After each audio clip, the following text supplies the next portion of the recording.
Bonjour les amis, c'est Guib, j'espère que vous allez bien. Avant que cette vidéo commence, je tenais sincèrement à vous remercier par rapport aux deux dernières vidéos que j'ai sorties. La première donc c'était sur Sweet Vicky, la seconde sur Antoine Daniel. J'ai voulu apporter un petit peu plus de rythme en changeant la réalisation, 2-3 petites choses au montage. Et j'ai eu énormément de retours positifs et je dois vous avouer, ça m'a fait extrêmement plaisir. Alors je vais continuer ainsi. Bon, mis à part cette vidéo là parce que c'est une sans langue de bois, et pour ceux qui ne le savent pas, mes sans langue de bois, bah elles sont pas spécialement scénarisées du tout. Je joue juste ma gueule et puis c'est tout. Mais en tout cas, ça m'a énormément motivé dans le futur, donc tout simplement un gros merci. On va pouvoir parler sans langue de bois d'un sujet qui est très important. Et pourquoi il est très important? Parce que je vois de plus en plus de monde sur Twitter ou même autres réseaux sociaux parler souvent de YouTube. Est-ce que YouTube c'est un travail? Et pourquoi j'en parle? Eh bien tout simplement parce que la semaine dernière, je me suis un petit peu pris la tête avec un abonné rageux, je n'en sais rien pour être franc, qui a voulu me faire un petit peu la morale. Je vais vous lire rapidement les tweets. Pour faire simple, comme je vous dis, j'étais sur Twitter et j'ai partagé la chaîne du Radi Radier pour qu'il atteigne les 100 000 abonnés. Et GG à lui, il les a eu. Et là je reçois une réponse de la part de quelqu'un que je ne connaissais pas. Tu comptes spam Twitter H aujourd'hui?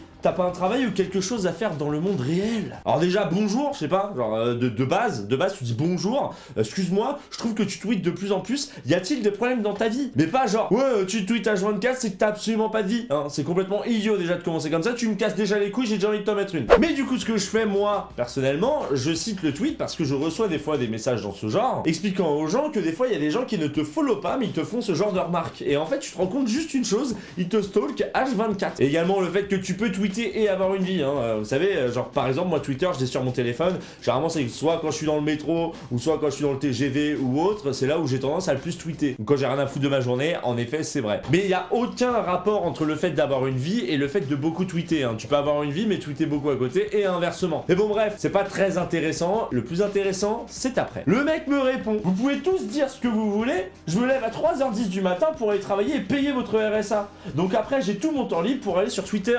C'est magique. Alors là, remarque de gros beauf, hein. Alors là, toi t'es le gros beauf par excellence qui vient faire la morale aux gens juste parce que tu te réveilles tôt. Déjà GG à toi, hein. Apparemment on est censé applaudir aujourd'hui les gens qui se lèvent à l'heure où je me couche. T'as compris la référence d'Orelsan? Il y a aucune logique dans ce qu'il dit, hein. Personnellement déjà de base, je ne suis pas au RSA. Alors oui, il est possible que ce soit un troll parce que beaucoup de trolls utilisent le délire du je te paye ton RSA. Mais lui c'est pas un troll, hein. Lui il part très clairement du principe qu'il se lève tôt le matin pour payer mon propre RSA. Alors je te dis, hein, je ne suis pas au RSA, j'ai l'ARS en fait. L'ARS tu l'as via Pôle emploi, hein. Pôle emploi faut être éligible et pour ça faut avoir travaillé et avoir cotisé surtout toi-même. Et l'ARS en fait pour faire simple c'est quand tu veux monter ton auto-entreprise. Pôle emploi ce qu'ils vont faire, ils vont te laisser deux choix. Soit le premier il te verse chaque mois ton chômage de base, soit il te verse 6 mois d'un coup, hein. Mais les 5 prochains mois par contre tu dois gérer ton argent comme tu veux, tu vois. En fait il te verse 6 mois d'un coup pour pouvoir monter ton auto-entreprise, hein, pouvoir je sais pas faire des achats un peu plus gros, bah, pour pouvoir justement créer cette entreprise, enfin faire en sorte qu'elle devienne une entreprise. C'est d'ailleurs comme ça que j'ai pu m'acheter mon ordinateur, hein. D'ailleurs c'est marrant, puis le moment où j'ai acheté cet ordinateur et que j'ai commencé à faire des lives, c'est le moment où ça a le plus fonctionné pour moi. Mais c'est moi qui l'ai débloqué tout seul, hein. C'est au pire tu payes la retraite des vieux, y a pas de problème, mais faut arrêter avec ça, hein. Faut arrêter ce délire du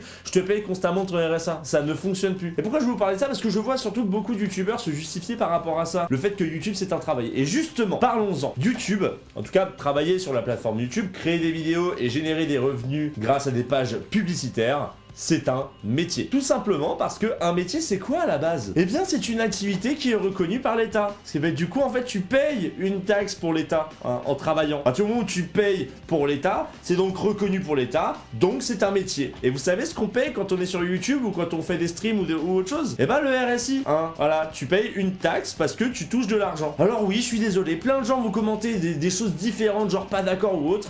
Eh bah oui, en effet, YouTube est un métier. Par contre, alors déjà de 1, youtubeur, artiste, vidéaste, créateur de contenu, vous faites ce que vous voulez, vous dites ce que vous voulez, on s'en beurre l'arrêt en fait. Personne n'est plus youtubeur qu'un autre en fait, quelqu'un fait peut-être de la meilleure qualité par rapport à toi, ton propre avis, mais il n'y a pas plus youtubeur qu'un autre en fait, on est tous pareils, on est des youtubeurs à la base. En tout cas, on est considérés comme des youtubeurs, des créateurs de contenu, des artistes, sans se vanter, hein, c'est parce que vous créez vraiment des choses. Mais je me suis surtout posé la question du pourquoi les gens pensent que ce n'est pas un travail. Et bien tout simplement parce que j'ai remarqué qu'en France, c'est parce que j'ai pas été dans d'autres pays, ne m'en voulez pas, mais généralement, ce qui est critiqué, quand on est créateur de contenu ou qu'on est streamer ou autre métier de ce genre, déjà de 1, c'est le nombre d'heures travaillées par semaine. Ouais, les gens ils vont te faire la réflexion. Oh, t'imagines qu'il y a des chirurgiens, ils touchent 10 000 euros alors que quelqu'un comme The Carry, il doit se faire dans les 15, 20, 35 000 euros et que lui sauve personne à part bouffer des burgers. Voilà, un argument où ça n'a rien à voir en fait. Déjà de 1, généralement ceux qui parlent des chirurgiens en donnant l'exemple, ce sont des personnes qui ne sont pas chirurgiens. De 2, les chirurgiens, j'ai jamais vu un chirurgien se plaindre par rapport à ça. Et de 3, bah l'argent, il y en a là où il y en a en fait. Quelqu'un comme The Carry qui gagne de l'argent en faisant ce genre de vidéo là, et bah en fait de 1, il a pas à justifier du pourquoi il le gagne, c'est pas forcément de sa faute en fait. Et de 2, bah il fait ce qu'il veut. C'est vrai qu'au bout d'un moment on part du principe qu'ils font ce qu'ils veulent. Alors oui, ça fait mal au cul.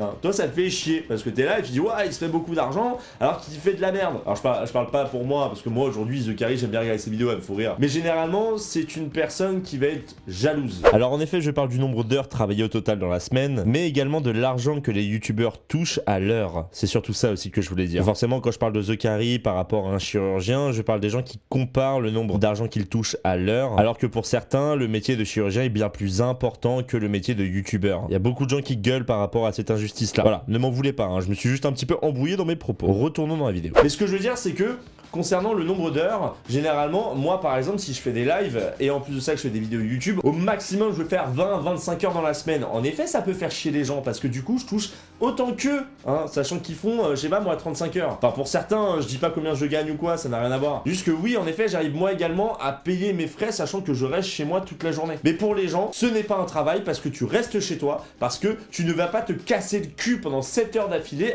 dans un travail. Et ça, c'est complètement ridicule. Ah, le deuxième, je l'adore. Le deuxième, je l'adore, c'est l'heure où il se réveille. Ah oui, pour ceux qui ne le savent pas, par rapport à l'heure où tu te réveilles, c'est plus ou moins un travail. Hein. Si tu te lèves à 14h pour aller bosser, ce n'est pas un travail. Par contre, si tu te lèves à 3h du matin, tu peux te vanter parce que tu te lèves à 3h du matin. Toi, tu fais un vrai travail. Hein. C'est-à-dire, en gros, vous là qui travaillez en boîte de nuit ou autre qui travaillez la nuit, ça ne fonctionne pas. Vous n'avez pas un vrai travail. Bon, bien entendu, là, je pousse à l'extrême. Ce que je veux dire, c'est que pour certains, les streamers qui vont stream 2 heures dans la soirée et qui du coup se couchent, il est 7h du matin et se réveillent à 14h, et ben pour les gens, ça veut dire que tu n'as pas un vrai travail. Et en fait, ce qui me fait mal au cul et pourquoi je voulais répondre plus ou moins à cette question, c'est parce que ça fait maintenant 7 mois principalement que je travaille sur la plateforme YouTube. Je fais des streams, je fais également des vidéos. Alors, en revenus publicitaires, je touche pas énormément, moi c'est surtout grâce à mes streams, même si en ce moment j'en fais moins. Mais pour les gens, ce n'est pas un vrai travail, tout simplement parce que d'après eux, en fait, je ne branle absolument rien. Mais c'est faux. Parce que mis à part le côté où tu fais des vidéos, ce dont les gens ne se rendent pas compte, c'est que derrière, tu dois gérer une communauté, faire en sorte qu'elle ne parte jamais, devoir satisfaire tout le monde. Et j'ai l'impression qu'aujourd'hui, quand tu fais un travail que t'aimes, à partir du moment où les gens ragent en fait sur toi parce que tu gagnes bien ta vie en faisant ce que t'aimes, t'es obligé de te justifier. Et le problème, c'est qu'il y a de plus en plus de gens qui se justifient par rapport à l'argent qu'ils touchent grâce à YouTube. Ils doivent se justifier genre, oui mais cette vidéo là, je l'ai monétisée à moitié, alors qu'on s'en bat les couilles en fait au bout d'un moment. L'argent tu le gagnes, tant mieux pour toi en fait. Et les gens qui gagnent leur vie en faisant ce qu'ils aiment, par exemple je parle des chirurgiens, je parle d'autres travails, et ben eux en fait ne se plaignent pas de ceux qui gagnent leur vie sur YouTube, tout simplement parce qu'ils n'ont pas cette chose que les autres ont. On appelle ça la jalousie. Principalement les personnes qui vont vous critiquer, comme cette personne-là m'a critiqué, genre moi je me lève à 3h chaque matin pour payer ton RSA, c'est de la pure jalousie en fait. Tous ceux qui veulent commencer sur internet, sur YouTube ou autre, qui veulent faire en sorte de travailler en tant que youtubeur, alors pour ceux qui ne savent pas, hein, tu es en auto-entreprise, spécialité édition de journaux, oui parce que le terme blogueur ou autre ça n'existe pas en France, hein, ça n'existe pas. Eh bien je vais vous raconter très rapidement quelque chose. À force de bosser tous les jours directement dans ma pièce, je suis devenu agoraphobe. L'agoraphobie, c'est plus ou moins la peur du monde extérieur. J'avais peur de sortir à la fin de chez moi, j'avais peur d'aller boire un verre avec des amis, juste de prendre le métro, j'arrivais à en avoir peur parce que j'étais tellement habitué à rester tout le temps chez moi qu'en fait je me renfermais sur moi-même. Et donc du coup ce que j'ai fait, j'ai pris un petit travail. Ah ouais, pour ceux qui ne savent pas, je bosse 15 heures en fait quelque part, alors je ne vous dirai pas où mais je bosse 15 heures par semaine parce que j'avais besoin de retrouver du contact avec les gens en fait. Et vous savez quoi? Et ça m'a sauvé. C'est-à-dire en gros aujourd'hui j'ai plus peur de sortir, j'ai plus peur d'aller boire des verres n'importe où. Et c'est pourquoi faites attention, même si vous pensez qu'il y a beaucoup d'argent à se faire, chose qui est entièrement fausse aujourd'hui sur YouTube, et à côté de ça il y a tous les autres côtés, hein, le côté problématique, le côté où tu restes constamment chez toi, où tu es censé trouver ton propre planning, où tu es obligé de te motiver. Vous avez essayé de vous motiver vous un dimanche quand vous avez fini de bosser? Vous avez essayé un jour de vous motiver? C'est impossible, on est d'accord. Et là tous les jours c'est comme si t'étais le dimanche et t'es obligé de te motiver, tu te réveilles, tu te dis allez, je vais faire ça, comme là la vidéo par exemple. Et on arrive avec des youtubeurs qui à la fin finissent en dépression, réellement parce que bah du coup, H24 ils sont tout le temps sur YouTube dans leur tête. Ils mangent YouTube, ils vivent YouTube et c'est insupportable. Alors avant de vouloir commencer à réussir sur YouTube, à gagner votre argent grâce à YouTube et à finir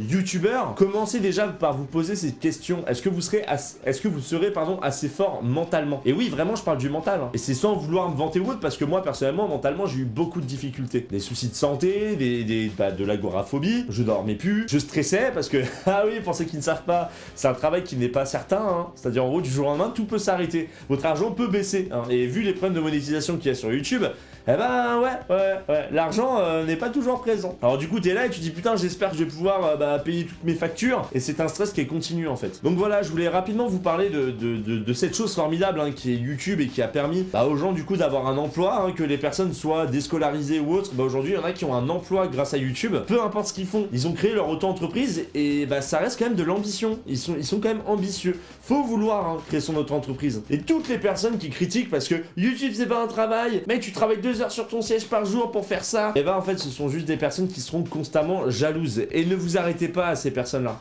Ne vous arrêtez pas. Continuez de faire ce que vous aimez. Hein. Personnellement, j'ai toujours préféré gagner, je sais pas moi, 1000 balles par mois et faire un taf que j'aime plutôt que d'être payé 5000 € par mois, un taf que je déteste en fait. Et ça fait chier les gens. Ça fait chier les gens quand tu leur expliques que ce que tu fais, tu aimes en fait. Et ça a toujours été comme ça. Enfin bref, c'était tout pour moi. Une vidéo pas spécialement très longue. Je voulais juste mettre un peu les points sur les i. Hein, en espérant justement que cette vidéo vous aura plu. N'hésitez pas à me dire ce que vous en avez pensé. Je vous fais plein de gros bisous et je vous dis à la prochaine. Et du coup pour une prochaine analyse de vidéo. Ciao les amis.